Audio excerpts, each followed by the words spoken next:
So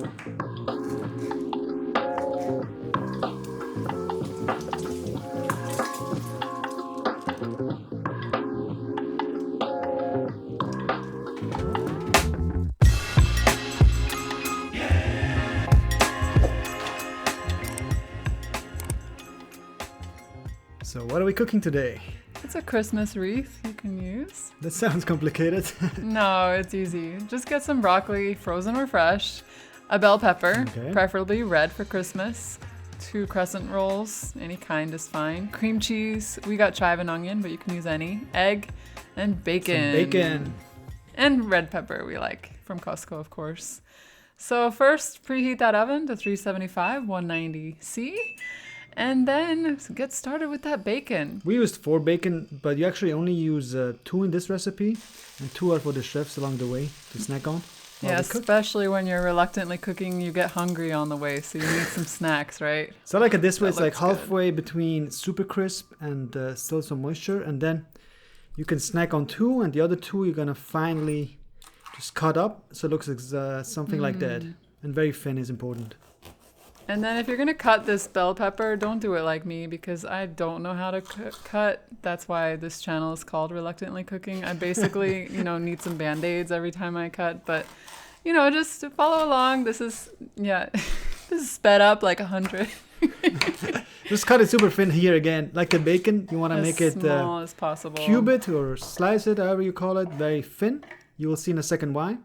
So we use this frozen broccoli, but fresh would probably be better, I guess. But this is easy, so just, put it under some cold water. Wash it up and mix it up, dry it off. Yank it around, dry it off. With that paper towel, Easy peasy. I guess. This is not science, folks. This is just an easy recipe. And again, my poor cutting skills, I'm just making it as small as possible. You can be generous, cut off all the stems. You just want the top, just the good stuff, okay?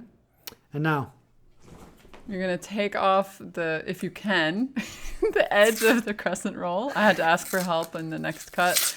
Pop it open. Pop. And start separating that into your triangles. Now this may look like the hardest part. It is, but it's super easy. Basically, what you're trying to do is making a sun, if that makes any sense. You just...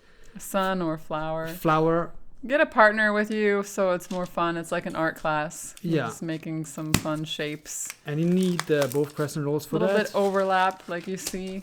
Just follow along the video and just all the way around. All the way around. You might need to adjust so that you have enough and it goes around, because then what you're going to do is put your filling in after.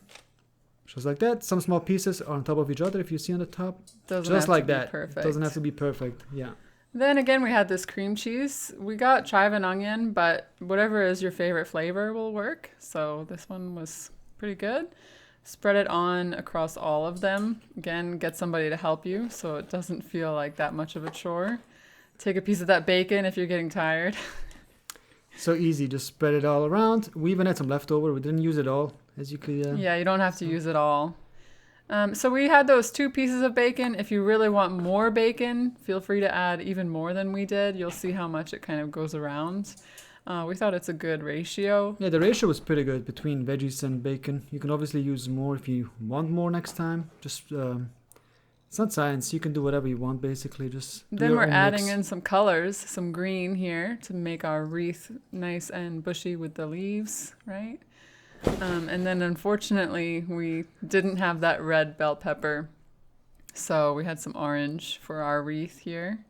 And keep a tight circle like we do in the video here. Just keep it tight around the middle circle. Because you'll see we can't use it all or it'll overflow. Yeah, and then we season it. We use crushed red pepper.